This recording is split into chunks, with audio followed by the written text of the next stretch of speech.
gotten that side of the story. What's cool about this evening is you'll get it from the perspective of the police officer going out, kind of the thought process that goes through someone's mind when they go out to a property like this and they don't believe in Sasquatch. So I have retired Deputy Jim Atkins coming up. He did the famous cast. It's the Elkins Creek cast. And if you've seen it, I've posted a few blogs about it this week on SasquatchChronicles.com. And if you go on there, you can check out the cast. You can kind of get a description of the cast. But tonight, we will hear from Jim directly. If you've had an encounter and you'd like to be on the show, shoot me an email. My email address is wes@SasquatchChronicles.com. And so if you've had any sort of an encounter, shoot me an email. I'd love to have you on the show. Well, let's get to it tonight. Jim, I want to welcome you to the show. I really do appreciate you coming on and sharing this experience. Oh, it's a great pleasure to have been invited to participate in Sasquatch Chronicles, and I want to thank you, Wes, for giving me the opportunity to share my encounter. Oh, no. The honor's mine. I appreciate you being here. I wanted to ask you, could you start from, now you're a retired deputy from Pike County, Georgia? Yes. And if you would kind of start from the beginning, how did you get involved with this? I know you got the famous cast and actually went out and talked to the gentleman on this property, but will you start from the beginning, how you got involved with this whole situation? Well, if you're referring to the belief or whether or not, there is such an animal or I had any history of believing in an animal, I would basically have to say to you that was non-existent. As you and I previously have spoken, I shared, I didn't believe in Bigfoot. And the fact of the matter is, if there were an animal such as Bigfoot, I thought that this creature was a Pacific Northwestern phenomenon. It was something that happened in British Columbia, Washington State, Alaska, basically out there. And it wasn't anything that happened, especially here in an eastern state that's been well settled for, over 100 years or more. So I didn't have any history with it. Now, how the situation started with the cast was this, and I want to preface what I say here because the summer of 1994, Tropical Storm Alberto settled over the southeast during that month of July, and it just literally emptied. There's no telling how many billions or millions of gallons of rainwater onto the southeast.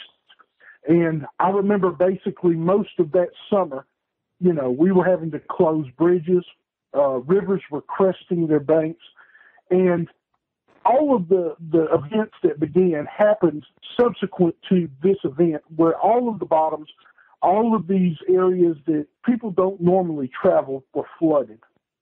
I remember even the city of Macon at one point was actually cut off from the world because the Ocmulgee River, which surrounded the city, had closed all the bridges. And in Albany, Georgia, terrible things were happening, like bodies that had been buried were disinterred, they were floating out, that sort of situation.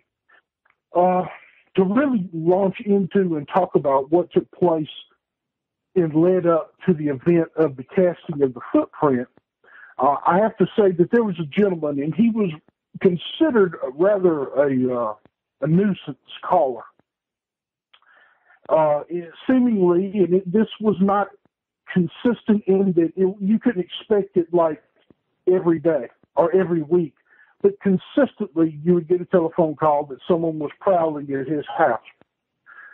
And Pike County being a small county at that time, there was only one deputy on the road at night.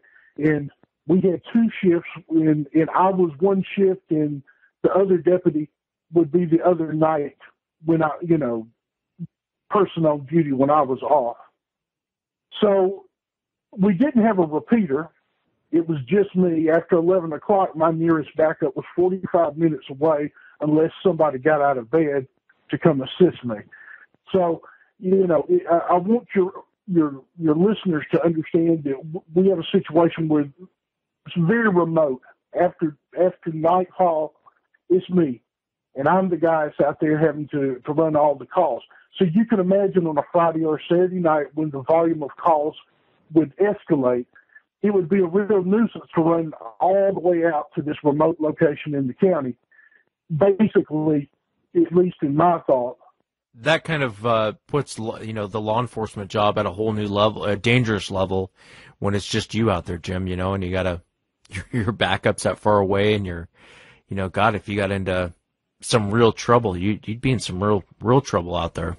Well, you know what, and that's the thing about that is it actually in the long run makes you a better policeman because you understand and know that you've got to handle the situation, and it makes you a much more diplomatic police officer.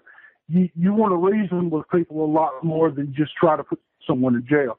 And maybe that's a political comment, but in my day, like I said, we were peace officers as opposed to police officers, and our whole goal was to resolve situations as opposed to try to jail somebody. But on the other hand, yes, if things did go badly, it was me, and I had to deal with the situation until help might arrive. I think the thing to understand about this is, and I feel real bad about it now, because, I was younger then, and when you're younger, when you're like in your early 20s, I think your patience level is not what it becomes with time. You learn to mellow out and have a little more wisdom with age. But to me, I'm having to rush all the way out here, and there's a domestic taking place in one part of the county I've got to go to, and someone says there's a car wreck, and I'm way off up here wasting time with this poor old man, who, by the way, was kind of curmudgeonly. He was a guy that he would get in your face, and he wasn't very pleasant to deal with. So he didn't help sell, in other words, to the deputies that responded out there that there was truly anything going on. And that's neither here nor there, but I think it'll help make sense as we go through the story of what took place. Now, this began in the fall of 1994, and it only lasted for, say, 6 to 8 months before the cast. I remember my very first call out there, I arrived, and if you ride out to the location, his house sat down lower than the bed of the road. So you had to kind of turn to your left and go down a slope into his yard. And I got there, and the first thing that I noticed upon exiting the car was that there was a smell in the air. And I'd never really thought about it, having grown up in the South. Pigs are common in rural areas. People keep pigs because pigs are very profitable. You can have a boar and 3 sows, and you could essentially feed several families just from the piglets, as you feed them out, etc. So that was not an uncommon smell. But the thing was, this had more of I don't know, it's like a rotten trash, dead animal smell that was just kind of mixed in with a sour pig pen smell. And it was just, it was startling. And if you ever encounter this smell, you'll never forget the smell. The smell's overwhelming and is pungent. So I got out, but I attributed the smell to a pig pen because he did have a pig pen, and you could see it, from the location where I was at, or at least the fencing. So I said, oh, okay, this guy's got pigs. I went up to the door, and this is another thing that's never been, published or be known, because this is kind of my statement about this incident. No one's ever really interviewed me for it. So I'm going to be adding some things in that you probably haven't heard before. It became apparent to me when I first contacted the complainant that he had diminished vision. He couldn't see very well. And I think that also leads into not only the reason some of this took place in the fact that it lasted as long as it did, and the fact that he survived this. And I'll talk about that more later. But anyway, I contacted him, and we're going to call him Mr. Wilburn. That's not the actual name, but because he at one point really asked me, he said, please, don't ever tell anybody. And I promised him, so I'm a man of my word, and I'm not going to tell who he was. But I am going to tell you the elements of the story. And he said, someone keeps tapping on my house. He says they'll start at the back of the house. They'll tap, tap, tap, tap on the outside of my house. And they follow me around the house. If I go to the kitchen, they tap on that wall. If I go to the living room, they tap on that wall. And I said, well, are you having any trouble with any neighbors? No, I don't talk to my neighbors. Do you, have somebody you think could be playing a joke on you? No, don't. All right. I said, well, all I can do is take a look around, and I will do that. I'll go out and walk around your property a little bit, and I'll see if I can, locate any evidence or see somebody that's, around your house prowling. So I did. And, the thing is, the first couple of times I did this, I never got any kind of strange feeling.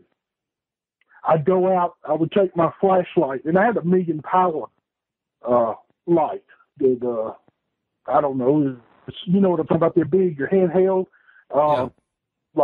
Yeah. And it was portable. The big mag lights. That's right, except this was one that was a police one, and you could attach it to your car. So what I'm saying, it's like a spotlight, but anyway, the point is, the thing had a million candle power, and I really could light up the area. So I would get out, and I would do a check. I would get down and shine under the house. I would go on the back side of the house. I would shine. I would look, and to me, it was just, I noticed that he did have an acorn tree that was adjacent to where the house was. And I thought then and there, I said, okay, this is what it is. He's, the acorns, it's the fall, the acorns are dropping onto the roof of the house because it was metal. And, he's hearing this. So I went back around and told him, and I can remember the very first one very well, very first call. And I told him, I said, look, Mr. Wilburn, I looked around. I think these are just, acorns that you're hearing falling from the tree onto the roof of your house. No, that's crazy because these things, the tapping, it's coming from the side of the wall. And I said, well, sir, maybe, it's getting deflected somehow. I don't know, but either way, there's nobody here, and I'm going to have to go back into service because I have other calls waiting. Then he'd go into, y'all are worthless, you can't find anybody. So, it would leave me kind of with, I've got enough on me, and this is kind of sour apples for me to have to deal with. I'm up here looking around your yard. I'm trying. But what it is, he's alone. He's there. Well, his wife was there, but she was elderly as well. And it just led to frustration, I think, on his part because no one could find anything. Well, we jet forward a couple, three times. Next time I'm called out there. And remember, this is always happening after 10 p.m. This is not going to be a call for him earlier in the evening or the daytime. His calls are going to fall between 10 p.m. and 3 a.m. They're going to land in that span somewhere, and they're going to be random. Next call, I remember, he comes out. He says, somebody's broken into my barn. So I go and I go look at the barn, and someone had ripped the door, and it had a huge master lock on the door. And they had literally taken, it looked like they had peeled back one barn door from the other. And, it had been put, the faceplate with the hasp that catches had been ripped out. And we're talking about set bolts. 4 large eye bolts had been set in, and it just, boom, just pulled that out and opened it up. and he had dog food in there, and he claimed he heard it, torn open, and now some of the dog food was missing. And I said, well, how much? Well, he wouldn't come out of the trailer, the house there. He wouldn't come out of it to come down there to show me. He just said, you just need to go take a look because somebody's done this. So I did. I went down and I looked. I could see where it's torn open. There was a pile of dog food there in bags, but I couldn't really tell how many had been taken.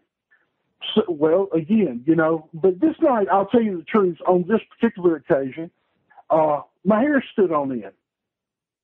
And people who are in law enforcement, you learn to trust your gut. You have a feeling when there's something not right. And that night when I walked around, I didn't feel like I was alone that night. I felt like somebody was out there watching me. So, again, we repeat the process. Let me ask you, Jim, when you go out there, obviously something with a lot of strength and a lot of force ripped this guy's barn open. Didn't you think it was kind of weird that they took dog food? Yeah, I did. I thought that, well, the thing is, in law enforcement, you have to kind of to learn not to second guess what you're presented in the, with at the evidence of the scene. I had noted a couple of things that were odd. For instance, there were no tool marks to have torn open the door. And I'm going to tell you, the size of the doors on this little barn, it would have taken crowbars. In fact, I almost think it would have taken something like a chainsaw to have removed that as clearly as he did. But, people will steal the oddest things. So at the time, I was like, well, maybe there, he has a neighbor that doesn't like his dogs, because he had a couple of dogs at that time at this early point of, this episode. I'll be honest with you. At the time, I wrote it up as a miscellaneous report, and I just went on because I was always terribly pressed for time, being the only guy out there. Later on, I knew that things weren't right because of some of the other stuff that he shared subsequent to, like, this event. But it took time for this because it's like, you're looking at a movie in slices. I'm getting to see this portion of it. Then 2 weeks later, I get to see another portion of it. After time, you can make sense of something, but at that moment, it was just another burglary to me. But I did know this, though. I did have this inkling that he was definitely being harassed by someone. Someone was around there, and in my mind, they're human beings, and that was the thing that started my thought process towards, well, you know what? Maybe because he's adjacent over to the creek here, maybe somebody wants to be able to have ease of exit from the creek in this area because, they still have and do in other parts, they still have moonshiners around, and they do have people who have pot grows going from the Pacific. You coming from the Pacific Northwest would understand that as well as I do, that, you could be walking in the woods and suddenly walk into a field of marijuana. So these people don't want to be identified. They want pretty much as much clandestine sort of setting as they possibly can get. So they would potentially be, an assailant. They could be somebody who would want this guy to leave his property. Well, let's check forward.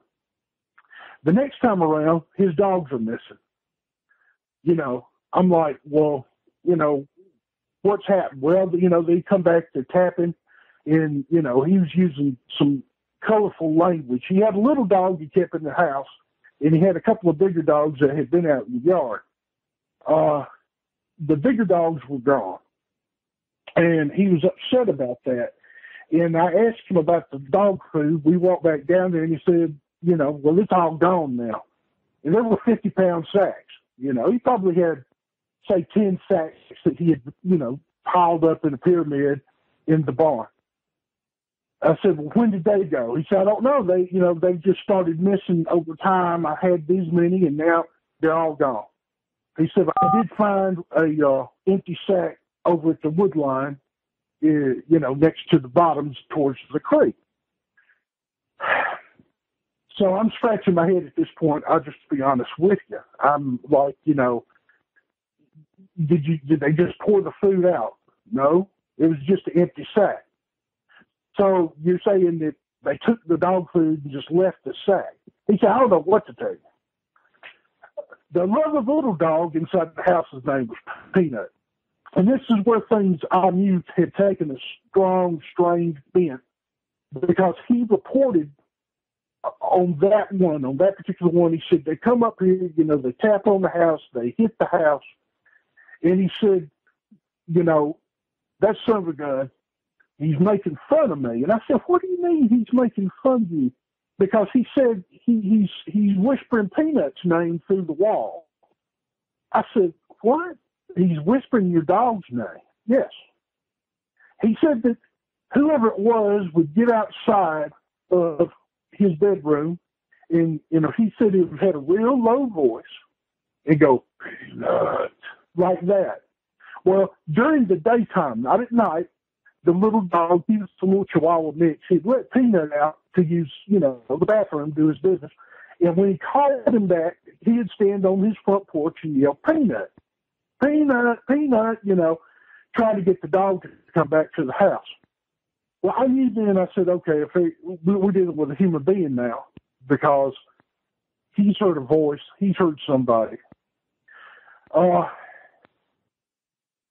don't know. I mean, to tell you, because I didn't believe in this, and I don't know about you, Wes, but, every once in a while I still don't believe in it. It's almost like this couldn't be. This is a part of my reality.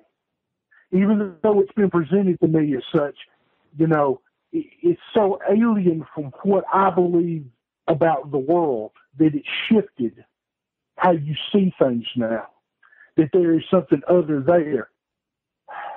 I really looked this time across his yard, and I had a really odd feeling that day. And, I told him, I said, well, why do you think this is taking place? He said, I don't know. He said, my dogs are gone, the food's gone, he's torn in my barn, and now, he just stays up here at the house and says, I don't even call y'all sometimes. He said, because y'all can't do nothing about it. And I said, well, no, sir. He said, we'll try. I said, I promise you, we'll do our best, but, I have to travel here by car, and I know they're going to hear the engine of my police car, and there's no way I can prevent them from leaving or fleeing from the scene when I'm here. It was very frustrating, frankly, because I was trying to serve as a police officer and do my best for the man, but I also had this doubt in my mind as to whether or not we were actually dealing with a real situation. Was this really real, or, was I being put on, or were these just neighbors who were trying to, drive this poor man out? The old man would share with me basically this scenario for night, because he never left the house at night. The only way he would open the door to his house at night was if he saw me driving to the yard in the police car. He might then open the door, although I have talked to him through the door before because he wouldn't open it.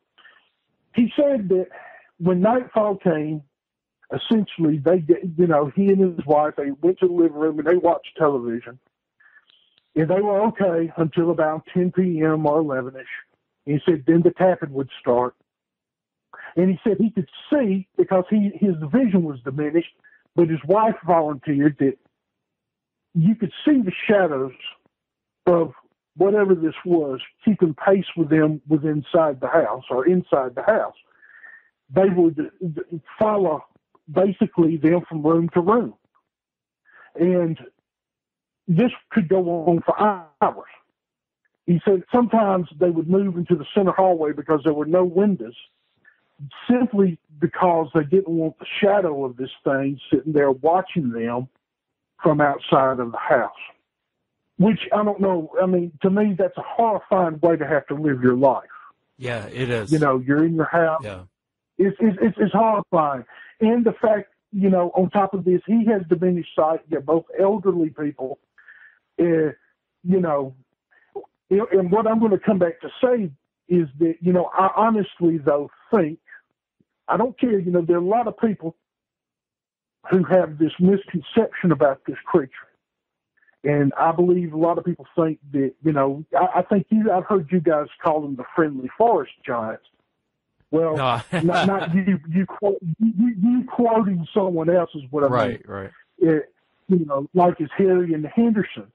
But the simple truth is, I think the thing that saved this old man's life is the fact that he never opened the door until I was there, and he never exited the trailer to try to take care of this business on his own, because I believe had he done so, that this would have turned into a missing person report rapidly, and we would have been looking for him being out, lost. He probably, you know, he had, you know, he's an older man, so we don't know if he has dementia, but he's last seen in this location, and we might never find anything. Yeah, or a crime scene. Or crime. That's exactly right.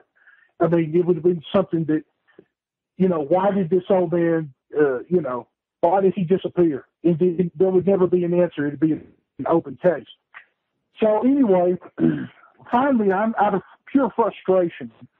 One night he calls, and you know, I went up there, and this night, this is a little different, and this is the night before the casting took place. I was going off shift. I was going to be off for a couple, 3 days, and I was glad of that. And I knew that, you know, I didn't have to rush home and try to get to bed, because we were working 12-hour shifts during that time frame there. So I had a little time the next morning. I looked at the house. Someone had punched the house, and you could see where they had punched it, but it was a huge imprint on the back of the house. I mean, it was like, honest to goodness, it looked like almost a foot across. And I looked around for a rock, and I finally just determined, said, this wasn't done with a hard object. This was done with a hand. And I said, the hand is at least 10 or 11 inches across the knuckles. I said, this is something else. You know, somebody's up to something, and I've got to go see. Well, during that time frame, there was the famous city of Woodbury. A lot of people are familiar with Woodbury now because of The Walking Dead. But back in those days, there was a lot of activity, smuggling activity took place, and came through that area.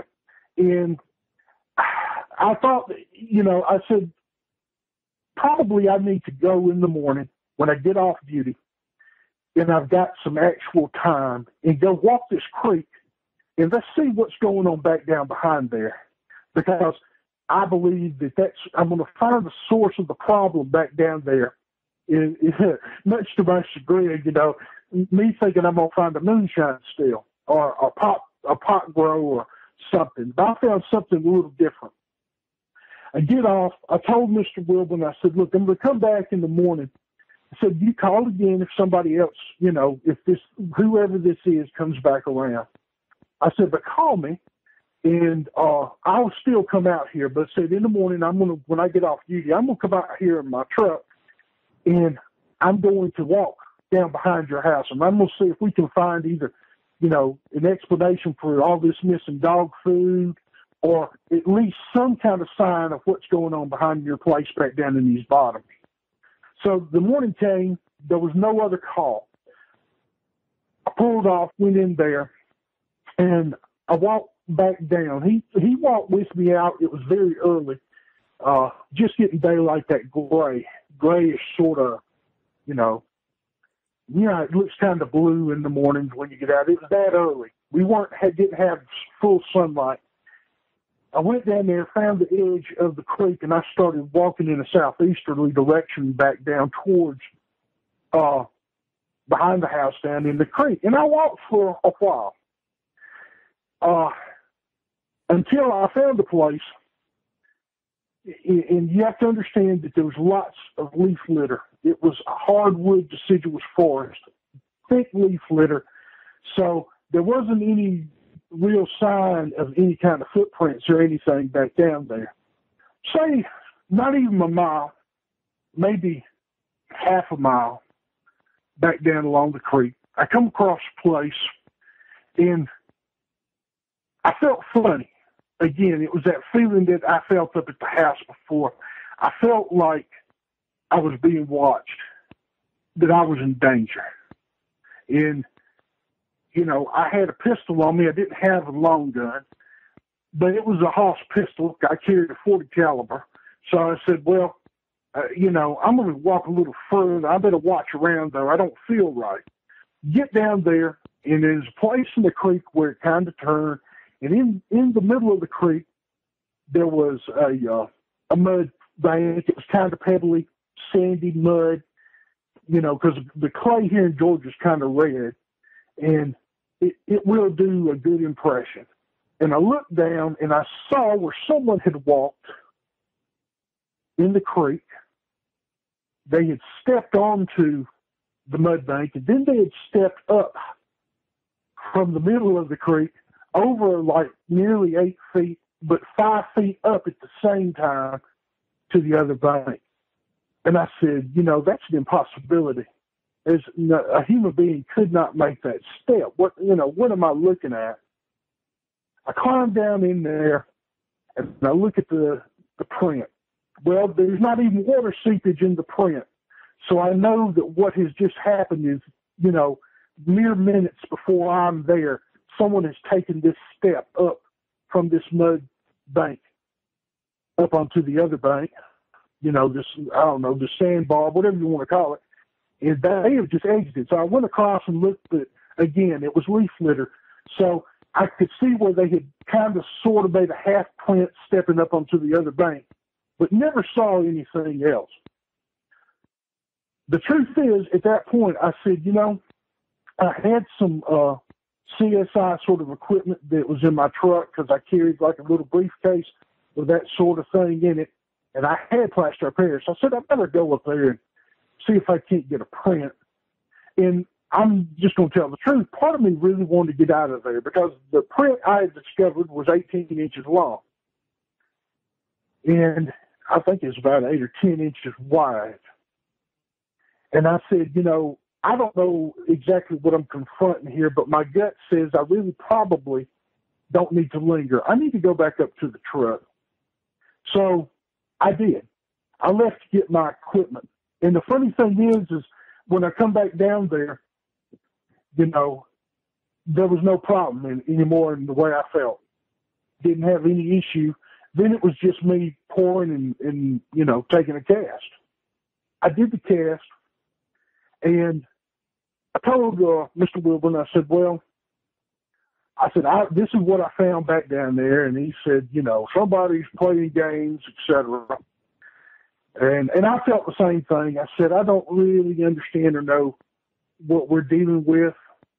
I said, but I haven't seen any sign of any people down there. Just this is the only thing. So I talked to a friend who was also a supervisor, and I said, you know, I did this on my own time. And he said, you know, I just really don't. I think somebody's hoaxing. I think somebody's playing games down there. He said, you know, this is just not pursue this. And I said, I agree with you. So essentially what happened was very shortly after that, I had been working to improve my economic situation because we were making very, very little. And I moved jurisdictions and began working at a more urban jurisdiction. And in time, apparently, this ceased, and there weren't any more calls, and I wasn't there anyway. So the cast just went into a closet at the house. I didn't throw it away because I felt like, well, you know, this is kind of an odd memento from my time at that location, and I kept it there. A few years later, 2 or 3 years later, and I didn't really share this with anybody except one day a friend who I knew, we were at a local hangout, and he brought up the fact that, you know, they're casts of these feet that will be taken out in the Pacific Northwest. And I said, just goofing on him, I said, well, you don't have to go out there to do it. I said, I've got one at the house. He said, what do you mean? I told him the story. And he said, well, bring it in. So I brought it into him, and he talked me into sending it to Grover Krantz. Well, Grover Krantz looked at it, and he said there were some positive things to it, but he never would commit to saying anything about the footprint. So next, he wanted to send it to Dr. Meldrum up in Idaho. And I said, well, sure, it's just a piece of plaster patch. Go ahead. Well, what we got back from Dr. Meldrum completely, totally shifted my world, essentially, because he had sent it to a man named Jimmy Chilcutt down in, I think he's in Plano, Texas. But he found, microdermal ridges and basically fingerprints, but there were toe prints and stuff on this cast. And at that point, they both said, this thing's real. This is the first one, and even at the time, I don't know now since because I haven't really kept up with it, but Dr. Meldrum said this was the only legitimate cast he had ever seen east of the Mississippi. Well, in a nutshell, that's the story. And it shifted the entire way I see the world. I beforehand, I didn't believe in such things. And even today, I have a crisis sometimes and say, you know what, this is just really sophisticated hoaxing, but I've pursued it a little bit. And I just have to be honest, I've come to believe that there is something out there. I tend to agree with you. I think the old man was telling the truth. I've had a lot of, I really think the old man was telling the truth. I've had a lot of people on the show that will report that same type of behavior. They'll report tapping in the walls, things being thrown at the house, I've actually spoken to a lot of witnesses that had the side of their house punched or slapped. And the interesting part is that it was mimicking him calling his dogs. I've heard that time and time again from people in these same situations. And it's always people out in very remote locations. How long did all this go on for?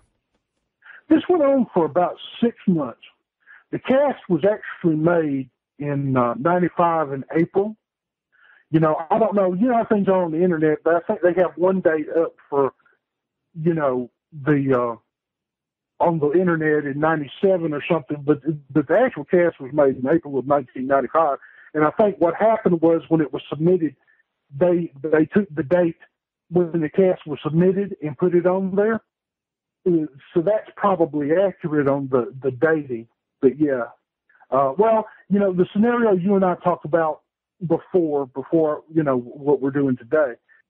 My guess after many years of pondering what took place was that this thing had been driven up out of the bottoms by the flooding. And Dr. Meldrum had even said that he felt that the individual that left this footprint was somewhat emaciated. So I think the thing was perhaps starving to death a little bit, and that he was looking for an opportunity. And you see, this is the thing I want to point out to people is that, he went through the man's dogs, he went through his dog food, the things he could get outside, but that wasn't enough. I honestly think that the strategy was to get the old man outside. And I wouldn't have thought about this, but I know you have read the Missing 411 things by Dave Bellides. And, he pointed out in those books, he said, the people missing are always in these categories. Either they're a special needs person, they're an elderly person, they're a particular kind of woman under a certain size and height. And it just dawned on me after having read that, I said, the old man saved his own life because he locked that door and would not go out at nighttime. Because this thing was out there, and I fully believe now that he was hunting the old man. Oh, absolutely. And I know that goes, I know that it goes against the general thought of the big Walmart-sized Bigfoot research organizations, but the fact is, he wasn't there leaving flowers or gifting the old man with bark or anything. He was trying to get him to come out of the house. No, and I agree. I think that's exactly what this thing was doing. These things are predators. And, like any other predator, predators always going to go after the very young, the old, or the weak and ill. Those are easy pickings, and this old man was easy pickings. And I think you're right. It went through the dog food, Mm-hmm. ate all the dog food. Now that's gone. It's going to go eat his dogs. Now it needs something else. And I think you're right. It was trying to draw him out. It's reminiscence of the Siege of Honabi account. The exact same thing was going out at those guys' property. They ended up shooting one of them. I tend to agree with you. I don't think these things they're friendly forest giants. I don't think that these things are going to be your friend. I think they are predators looking for food. The old man was easy pickings. You're right. I think he saved his life by not going out there. I think every time you rolled up, they probably exited the area trying to. The part that's interesting, though, and I don't know if you've thought about this, Jim, do you find it fascinating, though? Sometimes you'd go out there and the hair on the back of your neck would stand up, and then sometimes you'd go out there and you felt fine. Yeah, I tell you, I've learned, I had a fairly long career before I transitioned into another industry, but a law enforcement career. But over the years, I learned to trust my gut and how I felt. And, unless you're in like a spook house, you're in some place where you're going a scary movie, you're going to simulate this. If you're out and about on your own business and this happens to you, you should stop and listen to it, because your body, we have a sense, and I don't know why, but I have a feeling, I've heard some of your guests say this before, that we've had dealings with these things in the remote past. And when you are in the presence of one of these things, your body involuntarily reacts. You're picking up pheromones or something. There's something out there that notifies it, that lets your body know you've got problems. You need to be, you need to be on guard. Your head needs to be on the swivel. You need to be looking around because something here wishes you ill. So, yeah, I think that, you have to listen to your body in these situations. And I would strongly recommend, maybe if you're going to a park in a city or something, that might be okay. But if you're really going into an area that has a history of sightings, that is very remote, I really honestly don't think a person should go without a buddy now. I think you need to go and have somebody else just for plain safety, because if you go out, and I didn't realize how many people were disappearing from national parks until I read those books. But, you imagine you have no chance against this thing. If he physically wants to take you and you don't have a firearm, he's going to take you.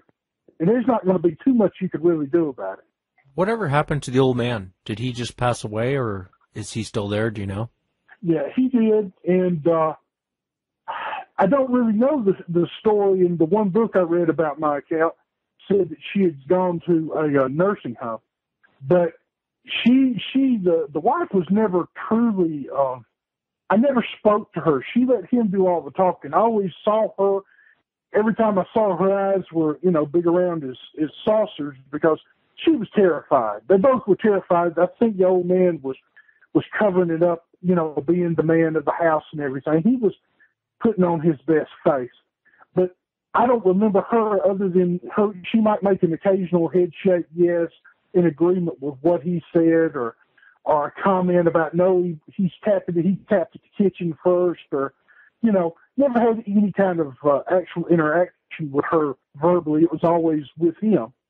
And to be honest with you, sometimes he could be in a rather foul mood because of that, and it would cut down the communication time, because life's hard enough as it is without this guy yelling at me, because I can't find him tapping in his house. But no, I think in the end that I think if I understand correctly, by the end of the 2000s, he had passed away, she had moved away, and that the property basically was in disrepair.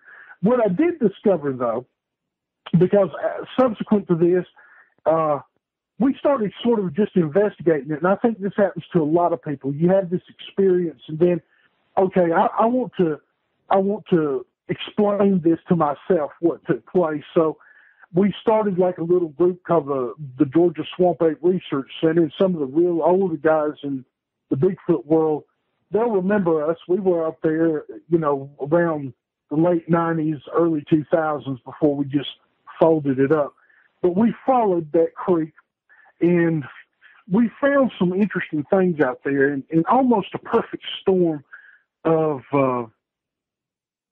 elements necessary for you to have a Sasquatch. And I would tell anybody, if you really want to find them, all you need are 3 or 4 elements together, and you have a chance of encountering these things. One is it has to be isolated. You can't be in a place, you're going to deal with a type B creature. If you're in New York City in Central Park and you see Sasquatch, you're seeing a type B creature. You're not seeing the flesh and blood type A guy. You're seeing something that's other. You're seeing the dog man. You're seeing something else, because these guys act like animals. They want to be alone. They want to be off on their own. They're not going to be very aggressive to you unless it's necessary for them to be aggressive to you. But they need to be in an isolated area. You got to have food. And down on that creek, we found a deserted apple orchard way back. It at one time had been a pretty big apple orchard. Next, you got to have water present. You're never going to be far from water. And I think that a lot of people might disagree and say deer. I don't think that's the case. I don't think their primary protein source is deer. I think their primary protein source is fish. I think that fish are there all year long, even in the wintertime. And those guys, I think they do it around here, but I know it's real big out in Texas where they get down and they noodle and they go in under the banks and they catch those catfish. I think that is part of what they do. I think that they're all the time fishing, and then they're, getting deer as they can get their hands across deer. And I think also mountainous or elevation.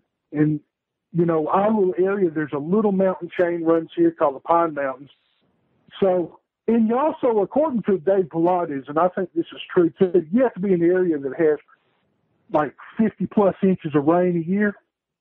Obviously, you guys got that. We've got that here. And if you have all of this together, if you were looking at a map, if you had all of that together, I think you have a chance of encountering the biological type of this thing. Now, the type B dogmen and all that stuff that has come subsequently, you and I discussed this. I don't know, because they skew everything. They're in urban settings. They act completely differently. They do odd things compared to what you and I accept as a biological creature. And of course, this is all my opinion, It's like you say, and that's one of the things I like about your show so much, is you say, well, I don't really have a Sasquatch in the garage, studying him. So this is all me just throwing stuff out too. Things that I think have happened. I will say that we did find later on another set of tracks way down in the bottoms, but they were submerged and there was no way to cast those. But there was a track path in the heel to toe between the two stride that we could measure was 72 inches. And I think that equated out, I believe they said that it was probably about 7.5 or 8 feet tall to make that stride. And we got growled at on that same trip that night. We got growled at, and like I told you before, that was really odd. It was almost like it had projected the growl into the middle of where we were sitting around a campfire. It didn't sound like it come from around us. It sounded like it came from in the fire. We looked and never saw anything that night, and that was the only incident that night. Yeah, it's interesting. The toe prints, I'm looking at the cast right now, and the toes look like they're curled in on your cast. Did you notice that when you were taking the cast? The honest truth is I didn't. I think the honest truth is that the entire time that I was pouring the plaster of Paris for that cast, I was looking up and around. Yeah, I was really. I mean, I know what you're talking about because you can see behind the tendon behind the toe where he's gripped in, and I think that he gripped in because he was going to make that big step up onto that opposite bank. But no, at the time, I'll tell you the truth, Wes, and I'm not a scaredy cat, but I really honestly had my head up looking around. I didn't think that it'd be prudent to get too interested in what I was doing on the ground. I need to keep my eyes up. But, yeah, I was just a little bit apprehensive. Let's say that, Yeah. I wanted to ask you, at what point did you stop and go, this isn't a person out here. This is probably a creature. This is probably a Sasquatch. Was it when you found the prints is when that really started going through your mind? No, you know what? The truth is, I was still doubting in my mind. I was trying to figure out how someone could have cut out a piece of wood to make this print, or I was still, in my mind, I'm still dealing with a human perpetrator. I'm still dealing with, somebody's, maybe they're a lot more sophisticated than I would imagine, but I'm dealing with somebody that's a human being, the source of this. I'll tell you the truth, that real startling feeling that you get didn't happen till I read that letter from Jeff Meldrum. And when Jeff Meldrum said, you know what, this is the real deal. This is like, what we're getting out here in Washington State. This is a real thing. I think I had a sinking feeling that day. And I said, there's no telling how close you were out there at night with your pistol, looking around this guy's yard, how close you came to standing by something that's completely alien to what we as modern human beings, modern Americans, accept as being reality. That you've touched something that's beyond. You've touched something that's different, something that's shifts your world. That's the only way I can say it. And I think anybody who's had, I've never been, I don't want to say blessed, because I don't think it is a blessing. A lot of the Native Americans I've talked to about this have told me, they said, you're lucky you didn't see the thing. They said, seeing it's worse than if you just found the evidence that it had been around. So I don't think I've been blessed, but I think I was allowed to touch and see into something that most people never get to see. And what it does is it shifts your view of reality. It unhinges like, this is real. This is not Hollywood. This is a real thing. This is something that's taking place out there. In fact, you and I had talked, and, I would just give a shout out to Brenda Harris, because I never would have probably come forward and talked to you on the show except for the interview you did with her, because the things that were happening on the Navajo lands that she talked about were so close, especially when she was talking about the corn and stuff, because I failed to mention there was corn. He had some cracked corn that went missing too. But when she started talking about people have to cover up the cracked corn because these things will come in and just eat barrels of it, I knew then, I said, you know what, this isn't just me. This other people are experiencing this thing. This thing's out there. And, for that, I'm grateful to Sasquatch Chronicles, because you shared this information I probably would have never heard. So kudos to you for that, honestly. Oh, I appreciate that. My heart kind of goes out to the old man. I can kind of understand why he was kind of a jerk when he came out. He's probably at the boiling point every time he came out, or, at fear or freaking out. One thing you and I were talking about the other day, and I don't talk about it a lot on the show, but I tend to agree with you. You touched on it earlier. I think there is two separate things going on out there in this world. And my eyes really got opened up when I went down there to Southern California and talked with the Border Patrol, found out what they were seeing, just the weird stuff that they run into. And I tend to agree with you. I think there is a flesh and blood animal that's out there. It's a very smart animal. Mm-hmm. It's a very intelligent creature. But I do think there's something else going on out there that people are, it's like you mentioned, if you see one in the middle of Central Park in New York, you're probably not seeing a flesh and blood Sasquatch. You're probably running into something else. That's right. I mean, I've heard you guys talk about, type A, type 1, 2, and 3, and 4 and stuff.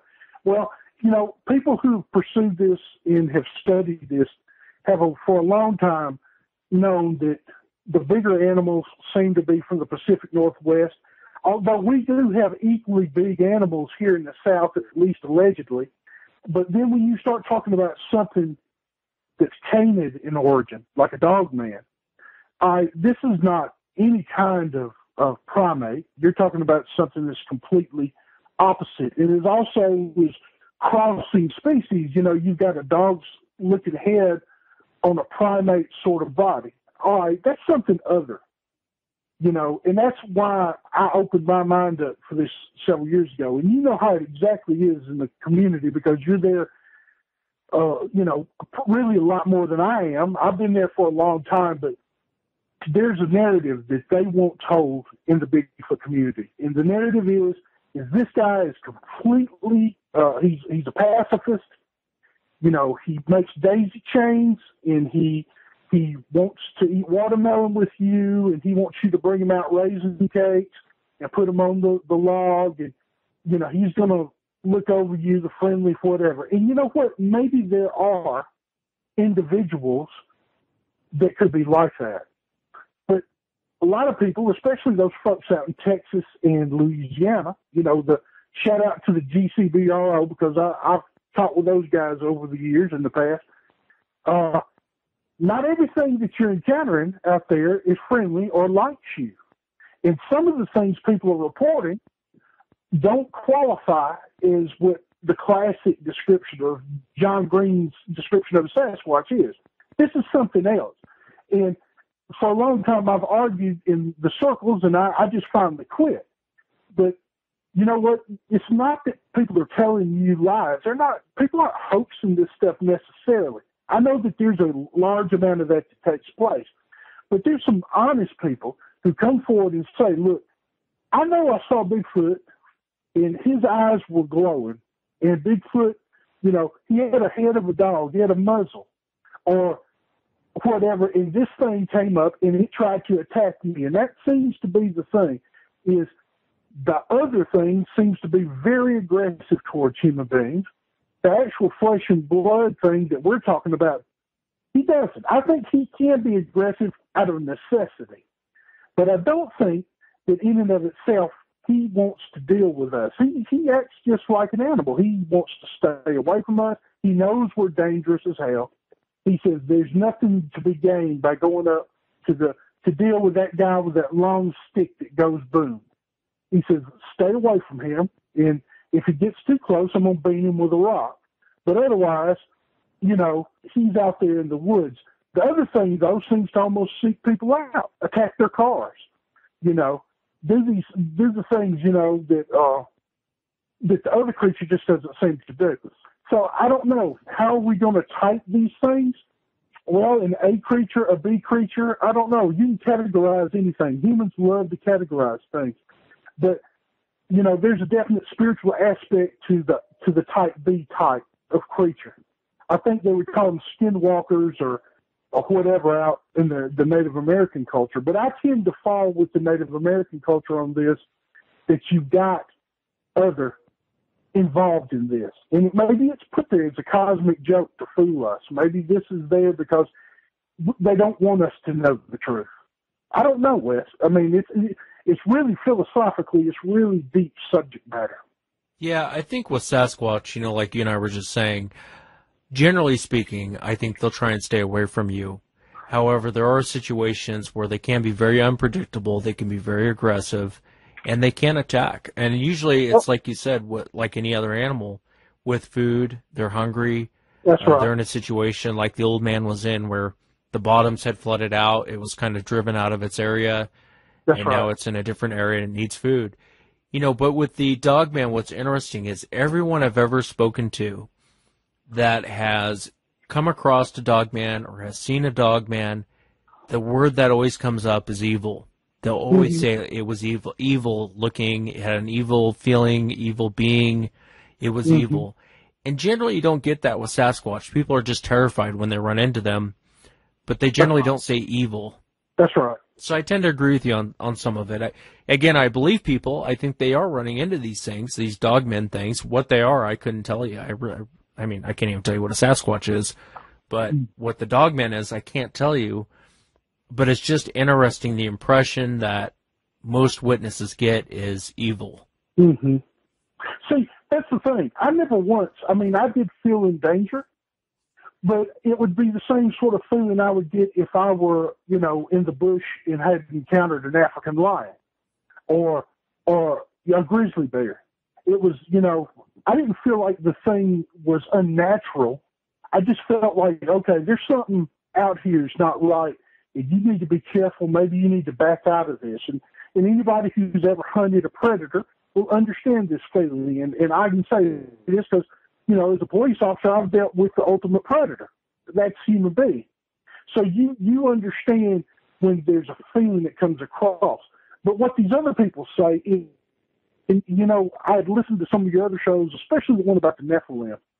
And, that's a very interesting subject simply because if you throw these ancient descriptions, like you and I had talked about, in ancient Egypt, they have men depicted with dog heads, and they're not the only people, they're not the only culture who has this. And the pictograms that you can encounter out in the Southwest, they have similar sorts of pictograms. So this is not a new phenomenon, but it's not a natural phenomenon. And that's the thing that I just want people to see is that, okay, you've got this one creature, but on the other hand, what you may be encountering out there, if your eyes are glowing red and they are, preternaturally glowing red, if they are illuminating themselves, that's not a biological creature. We're not dealing with something that comes from the deep ocean. We're dealing with something that's just, it's a land-based mammal. So if it's like glowing eyes and it's out doing whatever, in my mind, that would fall towards the type B sort of creature. That you got something else. This thing, whether you want to give it a spiritual origin or whatever, I don't know. That's not for me to categorize. But if you look across the South, over in Bishopville, South Carolina, they have a lizard man, lives in the swamp, except he's supposed to be scaly, and he is still occasionally seen. The skunk ape down in the Everglades, and I've been into the Everglades and looked there. I've never seen anything there, but the Seminole people say that this guy, he's just a kind of human, just like a lot of other Native American tribes say. And that's what he does. He eats out of dumpsters, he hunts, he fishes, he does what anybody would do to make a living out in that big swamp. So I don't know. I'm just a listener. I don't claim any expertise in anything involving this. I just know that I like to observe everything. And I think as an investigator, you betray yourself if you just buy into one narrative. If you don't open your mind up and say, okay, I'm just going to take the witness at what they say, because seemingly the most bizarre tales are generally the truest tales. Because if a person because if a person comes out and they tell you something really odd, that doesn't fit the quote unquote classic Sasquatch encounter, roadrunner encounter where it crosses the road or something, if they add something that's really odd in there, chances are what they're saying is more likely true, because it won't fit the narrative. And I would say this just as a public service announcement: if you encounter one of these things, and you do decide to call an organization, you need to stick to your guns with your narrative, what you saw in your mind, and don't let them guide your narrative, because a lot of times I've heard this from other people. These people seem to almost have a script. They arrive and they want to tell you what you saw. They want to change. Are you sure that it was gray? I mean, couldn't it have been black? Could it have been brown? No, it was gray. Well, if they continue to try to change your narrative, that means they're trying to control your encounter and what has taken place. And that's not good business. That's not fair investigating. Because if you're going to investigate, you need to open up and just take it as it is. Take what the person has to say and let them say it fully. I don't care if, what was the one you were talking about, Wes, when you were talking about the guy said he acted like a bag lady? Oh yeah, he that was on the Down the Rabbit Hole episodes. The gentleman, he was saying that it reminded him of a crazy bag lady on the street, and this thing would come off the mountain in the morning, work its way down the canyon, and he would see it from his home on occasions. And he said it would have weird bag lady moments. And I asked him, "What do you mean by that?" And he said, "What it would do is it would stop, it would gibber and throw its hands in the air." And it just reminded him of a crazy bag lady on the street, like a street person. Mm-hmm. And then it would start walking, and then it would stop, and then it would flail its arms in the air, and it would scream and yell and gibber real weird, and then it would start walking again. And so I thought maybe these things, maybe they're susceptible to mental illnesses. It's one of the very few times I've heard that, but, if they're in our family tree, that's right. It would make sense, like that they would be susceptible to that, just like we are, And you see what you said, exactly. That was the first leap when you told me the story, was that, okay, you know what, maybe this guy's having some issues. Maybe something's going on and he's melting down a little bit. He's been in the woods too long, or something's happening. And, but I would tend to believe that story because that's an odd thing for someone to just pick out of the air to say about an encounter with Sasquatch. Mostly the television ones now, he crossed the road. I saw him stand on the edge of the campground. It seems to be almost like a boilerplate sort of activity that these things do. And I think some of that's true. But when you get the odd one and they want to eliminate that because it just doesn't fit their narrative of what Sasquatch is. He's Harry and the Hendersons. He's completely harmless. And I think there's an agenda behind that. I think there's an agenda for years has been driven by particular corporations that Bigfoot, not only is he not real, but if he is real, he's friendly and he's not going to bother you, because we just really don't want one of these things to be captured. And I think at the bottom line, that's the thing. You were talking about earlier some of the escapades and stuff that you've had with people, covering things up out there around your neck of the woods. For a long time, a lot of us who are actually kind of more independent and who've investigated these things, if you get into a situation where one of these things is captured, I honestly don't think you'll ever be allowed. That's a dream. People, all the old guys, Hendon, Green, the truth is we want to make them, lift them up to being, these great experts. But the fact is they were really just treasure hunters like the rest of everybody else. They wanted to get this guy to cash in. Well, if you cash in, if you do get the thing, you're going to destroy the economy in the Pacific Northwest, in Canada, in Alaska, in Georgia. If you actually capture the thing, billions of dollars immediately are going to be lost to the American economy because, these environmental groups are immediately going to call on a complete cessation of looking for them, harassing them, going into the woods because it's now all habitat. So I think there's, I think there's a hidden agenda taking place to stop this. And I know that might sound a little odd, but it's just some of the stories you've shared. Maybe I'm completely wrong, and I'll say that. But some of the stories you've shared seems to me that there are parties out there with a vested interest that if you took the Bigfoot, if they find out about it, they're going to seize your Bigfoot carcass. They're going to take it. It's never going to see the light of day. So I don't know. I would just share that with your audience.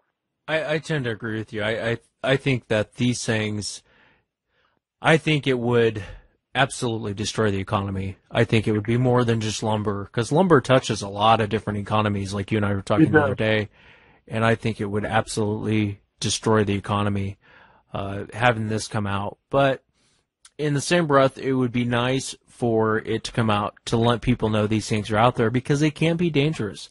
A lot of people freak out when they run into these things. A lot of people are out there in the woods. It's like the old man that you went out to investigate a quote unquote prowler. I've heard that so many times, and police officers get very frustrated. They think it's some crazy old man they got to go out and deal with. And 99% of the time, I think a lot of cops think there's nothing going on. It's just an old, lonely old man that's telling tall tales.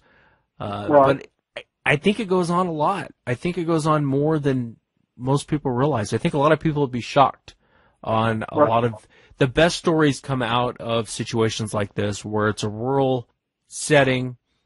If you wouldn't have come forward, if you would have never taken that cast, the story would have never been told. That's right.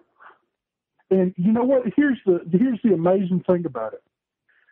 You know, that cast was taken in the spring of 1995, and it's only by happenstance that anyone even knows about the cast, because the cast probably would have stayed in the closet on top shelf unless I'd been talked into bringing it out and it being looked at.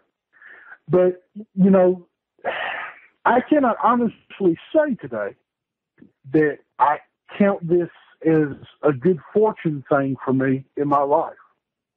The truth is, it raised so many more questions than answers in life by finding this thing. And I understand now a lot better when you know, the Native Americans would say, you know what, if you smell it, don't go down there. If you hear it, don't go bother it. If you see, leave it alone.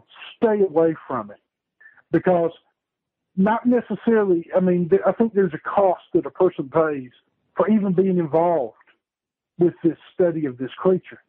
Is it worth it? I don't know. I am glad, though, on the other hand, that at least this thing turned out to kind of validate the old man and to kind of at least leave a piece of evidence there that he wasn't a crank. You know, he really was seriously having to deal with something that, you know, it was beyond what any one of us would have been prepared to deal with. So, you know, I felt bad for a long time as an officer, because I try to be a good police officer. I try to truly serve the public and to help people and to do the things that are supposed to be there. But I did. I felt like I let him down. But later on, I understood that, you know, hey, there was really nothing you could have done. You know, you're having to deal with this on a 15-minute sort of situation periodically, and didn't even believe in the phenomena that was pestering the old man. If you don't know something exists, it's kind of hard to deal with it, you know? Yeah, I think, you know, you do your best with what you know and what you got at the time. And it's like you said, really, what are you going to do? There's really nothing you could have done to stop this from happening out at that property. It would have happened whether you came out there or not. You probably just gave him breaks on what he was experiencing at the time, but for the most part, it's not going to stop it from happening.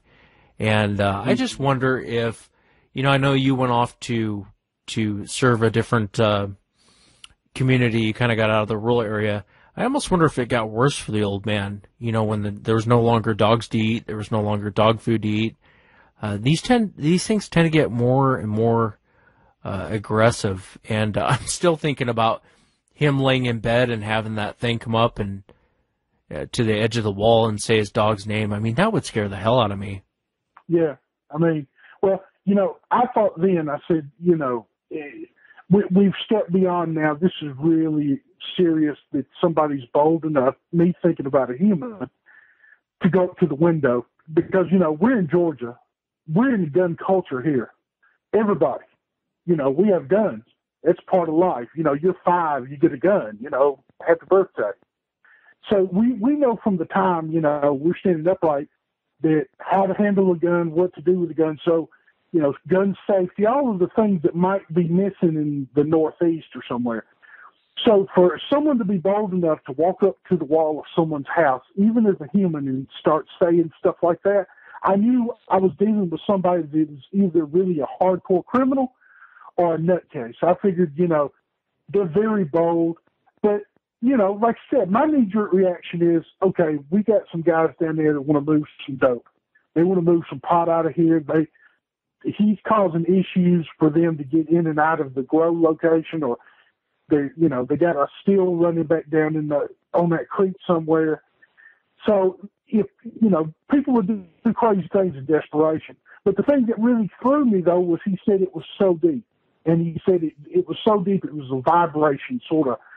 I can't really do it. I can't, I think, there used to be a thing. You ever stand in front of a speaker at a rock concert, and you can feel that vibration inside the torso of your body. Right. And he said that it was that sort of deepness in it, sort of sound to it. So, yeah, you're right. What I think happened is this, and I think the thing that probably saved him, other than the fact that he really did stay in the house, is when I made that cast, it was in April, so probably things were coming into bloom, and the first corn crop was probably getting ready to come out in May. And the thing is, people don't, unless you see with a map, Elkins Creek runs approximately 21 miles, and it empties into the Flint River. And the Flint is, I think, now the longest free-flowing river in the United States still. It runs from us to the Gulf of Mexico. I think the thing moved along. I think it saw that this was, not going to happen, and it moved down the creek foraging, finally perhaps found a cornfield or found another easy picking sort of thing, and ended up on the Flint. And for many years, I second-guessed myself, but they took some infrared footage at, I think it's called Torreo State Park down in the panhandle of Florida. And I saw that finally, and the creature in that film, or in that infrared footage, looked just like the Patterson-Gimlin creature. And, I looked at it on the map, and I said, you know what, here we go. I'm at the other end. He's at the bottom end of this same river.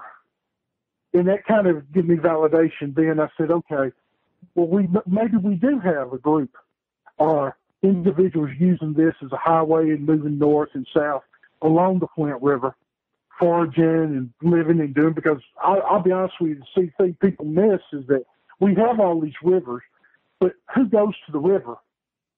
Honestly, there are miles and miles and miles of a river where no one has developed it. There's no, nothing along the bank. It's just wood and bottoms.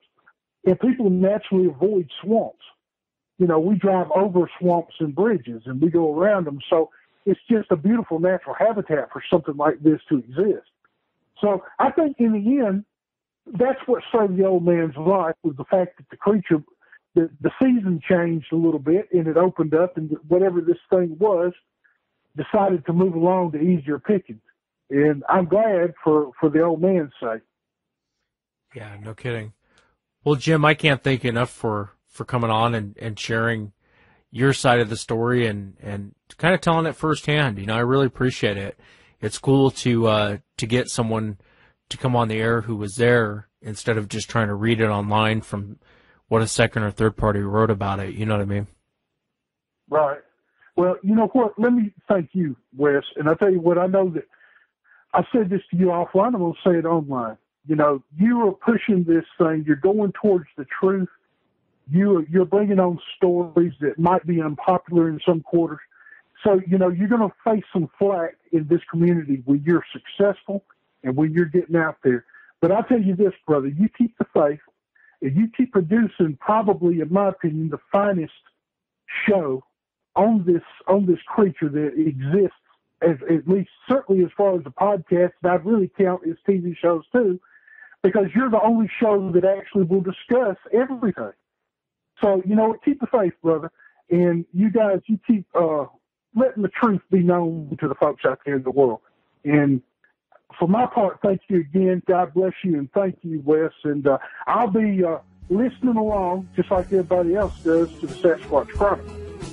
Jim, I really appreciate the kind words, man. It really does mean a lot to me. Oh, no problem. Thank you.